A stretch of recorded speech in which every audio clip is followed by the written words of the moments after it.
জয় জগন্নাথ সবাইকে। তো আজকেও আমি রওনা দিয়েছি ধানবাদের উদ্দেশ্যে। তো এটা আমাদের খড়গপুর স্টেশন, যেটি অমৃত ভারত প্রকল্পের জন্য খুব জোরে সোরে কাজ চলছে। তো আমি আমার জিনিসপত্র নিয়ে এগিয়ে যাচ্ছি প্ল্যাটফর্ম 8-এর দিকে। ওখানে আমার ট্রেন আছে, তো যাবো হাওড়া স্টেশন। তো এটা খড়গপুর স্টেশনে 8 নম্বর প্ল্যাটফর্ম, এবং আরও বাম দিকে আছে প্ল্যাটফর্ম নাম্বার 1-2 থেকে শুরু, এই যে পুরো খড়গপুর স্টেশনটি।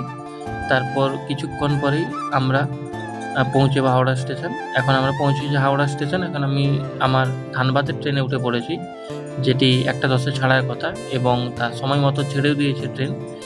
এবং আমরা আস্তে আস্তে বর্ধমান দুর্গাপুর এখন পেরিয়ে যাচ্ছি আমরা বরাকর নদী। এর কিছুক্ষণ পরে আমরা ধানবাদ পৌঁছাবো, এবং কি সুন্দর দৃশ্য ধানবাদের এইতে যাওয়ার। আর এটা ধানবাদ স্টেশন, ধানবাদ স্টেশনের প্ল্যাটফর্ম, খুব ভালো স্টেশন।